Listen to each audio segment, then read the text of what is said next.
Hi, my name is Steve Hunt. I work with Katya, and today our topic is how to get buy-in for budgets, projects, and big ideas, or in other words, enrollment. What is enrollment? And I'll start with a story about Frank and Janet. Frank is this guy who was really difficult to work with. You might know a guy just like him. He wears a scowl mainly on his face. He's just like, if you say hello to him in the hallway, he just grunts. He's talented in his area. He's really good at what he does, but he seems to resist any new idea. And when he speaks, which is rare, he says things like, "That's a train wreck waiting to happen," or "I want no part of that," or "There's no way that's going to work." You know guys like that? Janet, on the other hand, she's the project lead. She needed him on her team. He had just the right skills, database, data mining skills that she needed, and the right knowledge to move the project forward and make it a success. She had to get him to want to help. And his words were her clues. He doesn't like to work outside of his comfort zone. He doesn't like to fail. All of his words, his actions, his grumpiness, his isolation were his ways of protecting himself from going down with the ship. Janet had learned the secrets of our topic today, enrollment. And she approached him where he was. She said, "Frank, I'm inviting you to be part of this project, but be clear, it's my project. My neck is the only one on the line. And Frank, you're really good at what you do. You have exactly what we need to make this a success. I'm only asking you to do your magic, and we'll take care of the rest. If I go down in flames, I go down alone. But it would be a real shame if you missed out on helping me when this is a success." He said, "Okay." And Janet had her dream team intact. Notice it wasn't about being nice. Janet wasn't being nice to Frank. She wasn't trying to get him to like her. It was about understanding Frank's style and shifting to communicate with Frank in a way that would land with him. In a previous lesson, you learned about personality style flexing. Understanding other people's communication style so that you can listen, tune in, and speak in a way that lands with them. In short, get them to feel like you get them. Now, I can admit it now, but for most of my career, I was a patsy. I had achieved proficiency in Unix and Linux, and I rode the waves of IT security from its earliest days. I headed a think tank in Cambridge. I advised big banks and bigger oil companies, European and Middle Eastern governments, the White House, and I held leading positions in our industry. Yet, I was blind to the truth. Over a long career, I was invited to some of the top performing organizations of all types around the world to study their success and help them to replicate their resilience.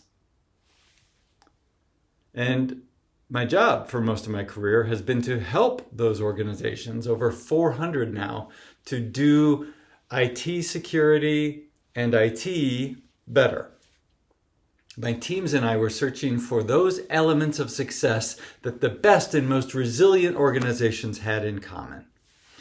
But what exactly were those secrets? What was that secret sauce that separated the best run companies from the rest? The most resilient from the masses?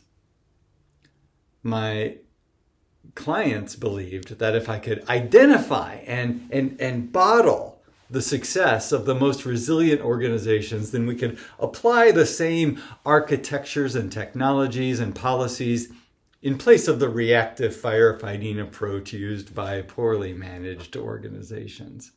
And after many attempts to codify the success, and after many failures to do so, my colleagues and I stumbled onto an insight that removed the veil, revealing the truth I had sought all along. And now I can share with you the surprising secrets of enrollment that will supercharge your career. Now, I had thought that to achieve success in IT, in cybersecurity, I needed to learn networking, get a good job, get certifications, learn more about technology, work hard.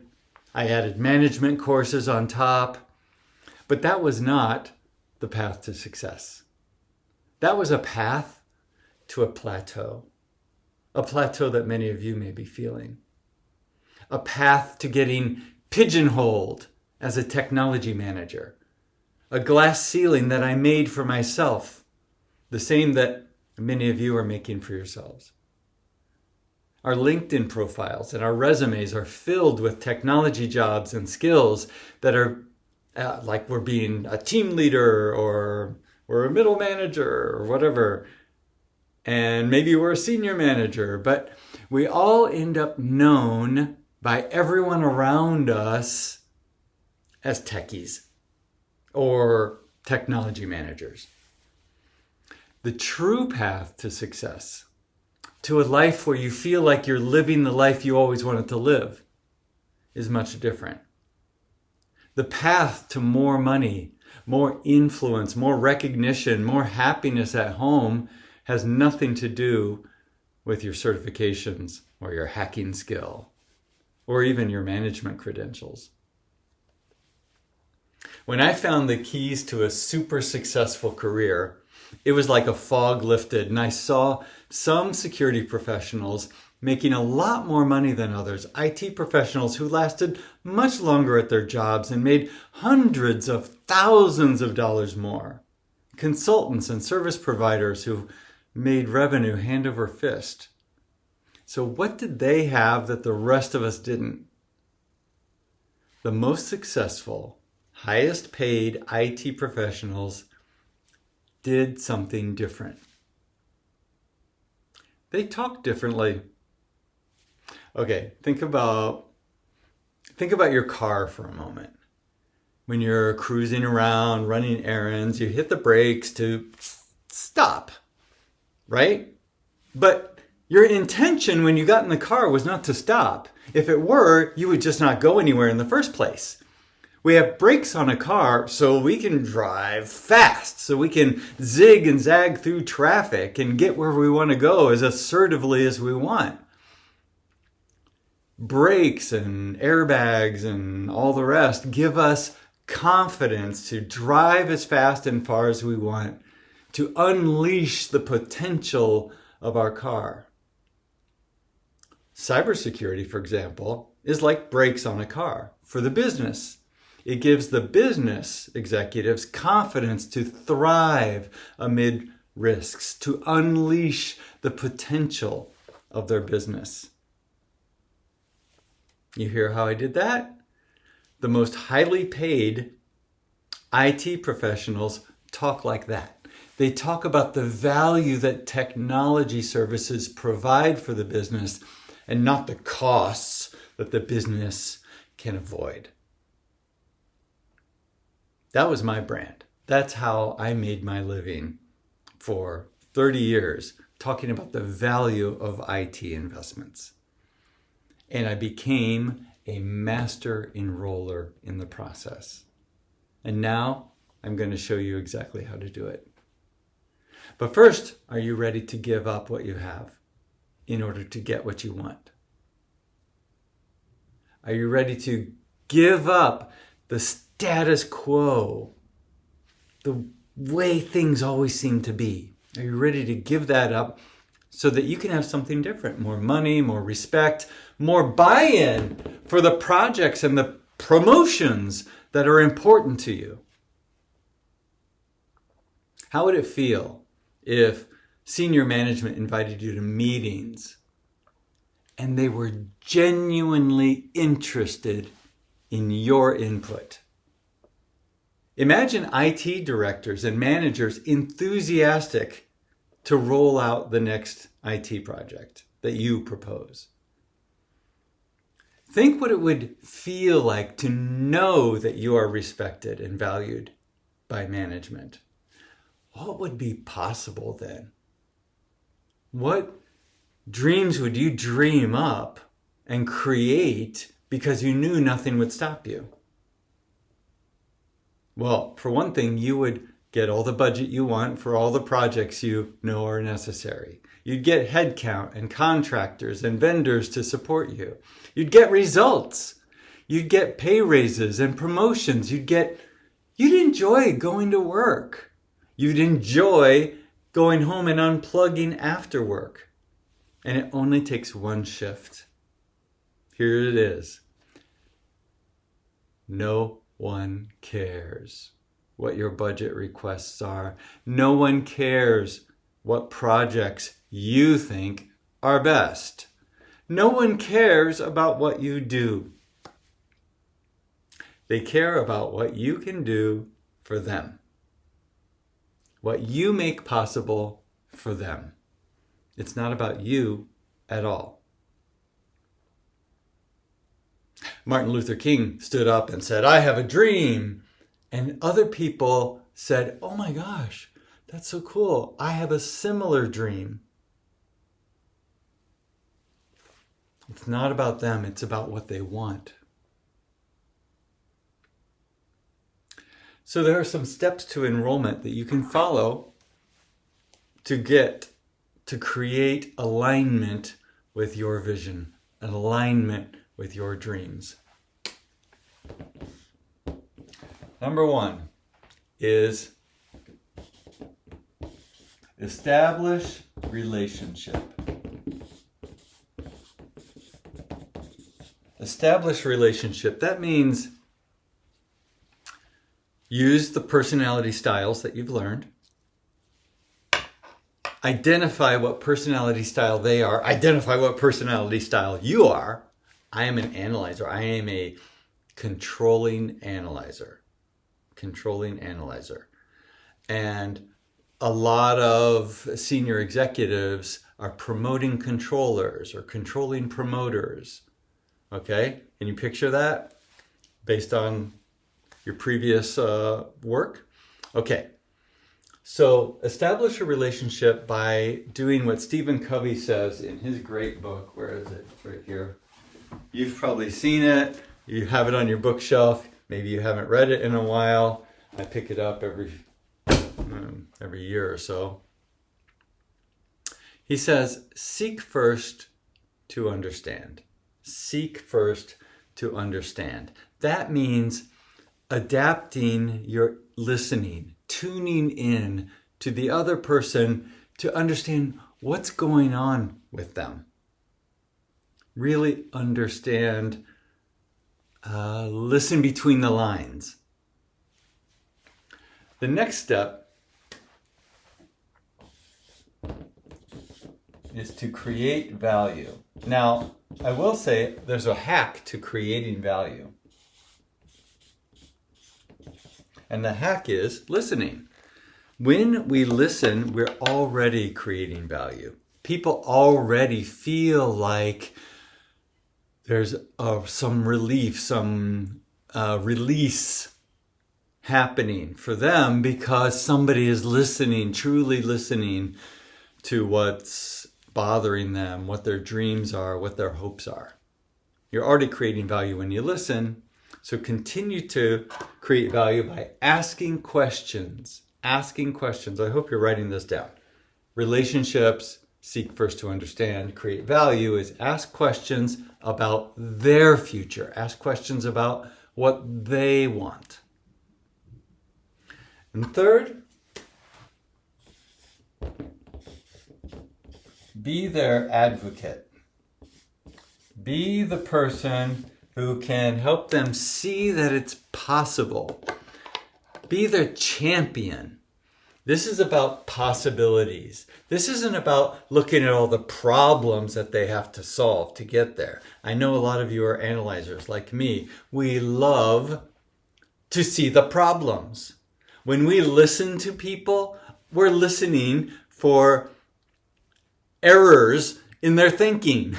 We're looking, when somebody describes a project, we think, oh, we'll have to solve that problem. Oh, that's going to be difficult. Like, that's the way we're wired. That's the way we're tuned. But that's okay. We can shift out of that and tune into another person and flex our style to their style and be their champion.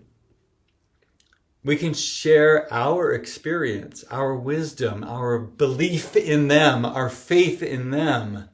And that's how we do the other thing that Stephen Covey says, seek to be understood. Seek to be understood. And then the fourth step is to ask them to enroll, to invite them to take action.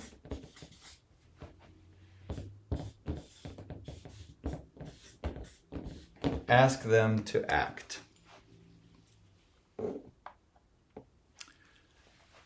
When you create a relationship, create value, advocate their dreams, and show them how possible they are, and then ask them to support you in making those dreams possible, they will say yes. Practice this, get good at this, and all things are possible. You get them to feel like you get them. Now, decisions are built on emotion, on connection, on trust, not on reason. Just watch Star Trek, Captain Picard, Captain Kirk, they were a mix of emotion and connection and trust. And they weren't just pure reason, pure logic. They listened to reason, but ultimately they made decisions on their gut. Which is why seek to be understood can be so difficult, especially for a lot of us in IT, where when we talk to somebody, we're like a bulldozer. We're like, I know what's best. I'm super smart. You're an idiot. And just do what I say. And if you don't, screw you. That's not enrolling behavior. And that's not going to invite the buy-in of other people around IT or in executive leadership to support you, fund you, give you that promotion, give you that project. So think of it like you're opening the door. When you start a conversation with somebody, you're knocking on the door and they're looking out through the peephole to talk to you. And then as you talk a while, maybe they open up a little bit and they, peek through the crack, where the chain is across the door, and they talk to you, one eye to you. And then they release the chain as you keep talking, hold the door open, right? This is still a tentative connection. It's face to face, but you're outside, they're inside, they have the hand on the door, and they can slam the door shut at any time. What you want to get to is a conversation like this, that gets them to swing the door open and invite you in for tea, and let's really talk personally about how to create this amazing idea that we have. One IT professional came to me once and said, he wants to learn tact, he wants to learn diplomacy, he wants to learn empathy, but he hates the idea of it because sometimes some things just gotta be said.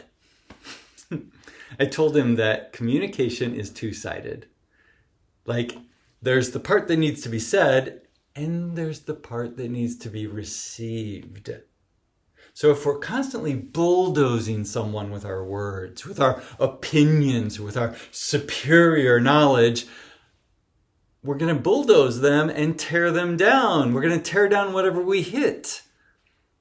However, if we prepare the listener, open the door, open the gate, drop the shields, then we can drive through the gate gently, but still powerfully.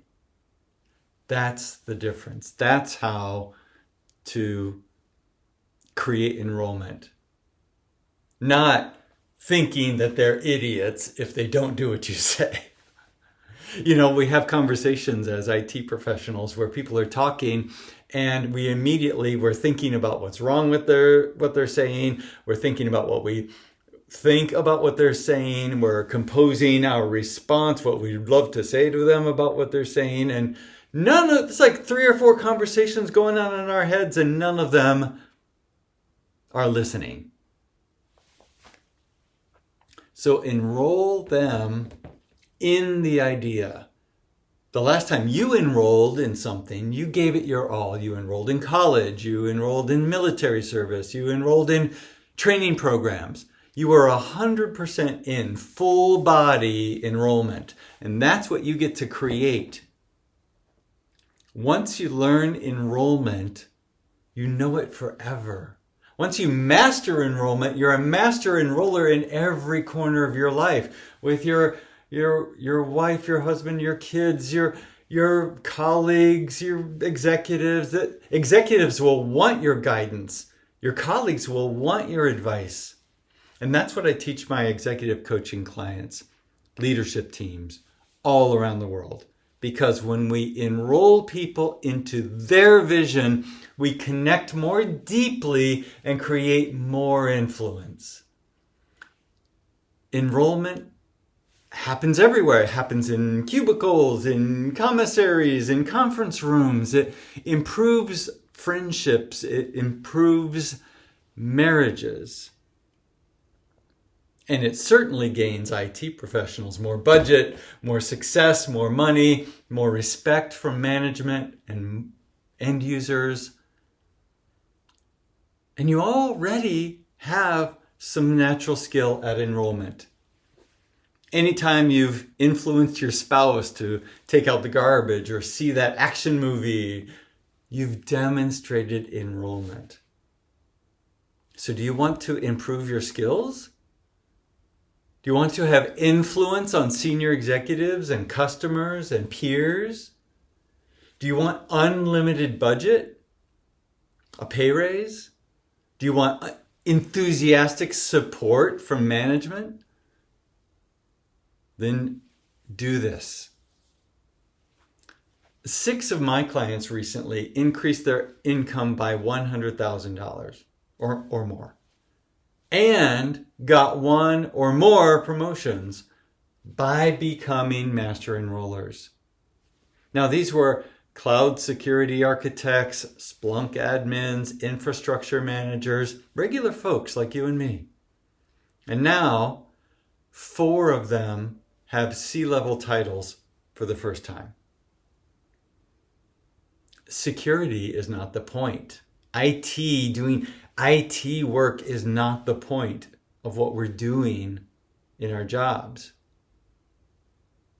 Enrolling people into a vision to create something new that's possible, that's the point. If you don't enroll your peers, if you don't enroll senior management, you won't get support. You won't get the support you need from executives. You won't get the money you need. You won't make the difference you want to make. You'll continue to be marginalized as that security person, that IT person. And some of you may hate this. You may be thinking, if they don't do it my way, they're idiots. Maybe you're Frank. And that's very common in IT departments. But not in the most resilient organizations. Because arrogant, take it or leave it, I know the right way and you're an idiot style of communicating, that doesn't create connection. It doesn't create trust. and it doesn't enroll. It does not engender support from leadership. I'm saying try to understand a situation from another person's perspective. Now, empathy, a word I used a few moments ago, that's about hearing and receiving, perceiving the feelings that are being expressed about the situation in the moment. It's also about hearing what's behind those feelings. So you will increase your influence when you are empathetic. It's bringing to our attention the emotional obstacles in the path to getting an agreement done. It's emotional intelligence on steroids. You think of another person's point of view while talking to them. And that way you can quickly assess what's driving them. Now, most of us enter into verbal combat. We're unable to hear another person's perspective because we're thinking so much about our own goals and perspectives. We're so focused on our own arguments and emotions and, oh my gosh, I need to be right. I need to win. But the best IT leaders are tuned in to the other person, their audience. They can adjust and mold their own behavior to get what they want from the other, just like Janet did with Frank. And this is what you can do with your spouse, your kids, your boss, your colleagues, everywhere, to create possibilities. When an effective leader clearly has the other person in mind, he can become who he needs to be to handle the situation. Empathy, it's a communication skill, but it's also very physical. Like when we closely observe a person's face, their gestures, their tone of voice, their personality style, then our own body adjusts to theirs in a process called neural resonance. And that lets us know more fully what they are thinking and feeling. So the more you tune into another person, the better you can anticipate what they're going to say. And you practice this skill by look at somebody talking, and as they talk, imagine that you are them. You are that person. Visualize yourself in the position they describe. Put yourself in their shoes. Put as much detail as you can into believing you are actually them. And you'll start to feel what they're feeling as they're talking. You'll start to understand where they're coming from. And then everything you say and all of your body language will be totally tuned in to them. It's a total hack and it works. Put yourself in their shoes. We use empathy because it works to make connections. I want all of you to become better versions of yourselves. I want you to make more money and have more fun in your careers. And so does your boss. And so does the CEO of your company. And so do your customers. And so do your spouses. Because when you learn these skills and make more money and create more possibilities, you are doing your part to create a more resilient organization. You have good ideas, but what good are they when they're in their head if you don't enroll other people to support and bring those ideas into fruition? When you do, you're creating a resilient organization, a resilient economy, a better life for all of us. Let's create an ideal work life for you. More money, more fun, more fulfillment, more skills you can use to advance your goals and your ideas and get that dream role and take control of your career. And don't be accidental. Don't be a victim of your resume with your past determining what your future will look like. What option do you have? Do nothing? Keep your nose in your computer, stick your butt in an inner tube and just float down the lazy river of your career. No, I'm saying enjoy going to work. Enjoy coming home from work. Make more money, be respected, be influential, and become the person, the leader you always wanted to be.